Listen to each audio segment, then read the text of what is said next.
বল্লামুখ সীমান্তে বাংলাদেশের অবৈধ বাঁধ নির্মাণের কারণে বন্যার আশঙ্কা দেখা দিয়েছে বিলোনিয়ায়। এই ক্ষেত্রে পরিস্থিতি পরিদর্শনে শুধু অফিসার পাঠানোই যথেষ্ট হবে না বলে প্রতিক্রিয়া দিয়েছেন বিরোধী দলনেতা জিতেন চৌধুরী।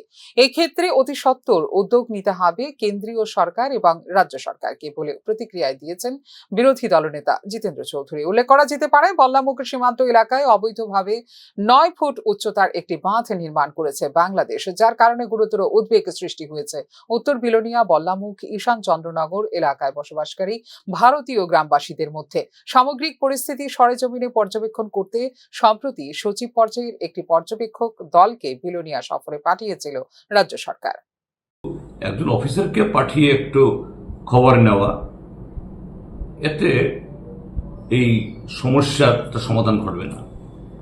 ত্রিপুরা সরকারকে দ্রুত ভারত সরকারের সংশ্লিষ্ট মন্ত্রক এবং আমাদের বিদেশ দপ্তরের তাদের সহযোগিতা নিয়ে ভারত সরকারকে বলতে হবে যে বাংলাদেশ সরকারের সাথে অতি সত্বর কথা বলুন, নতুবা আগামী দিন এটা বিলোনিয়াবাসীর জন্য একটা বিশাল আতঙ্কের হয়ে দাঁড়াবে।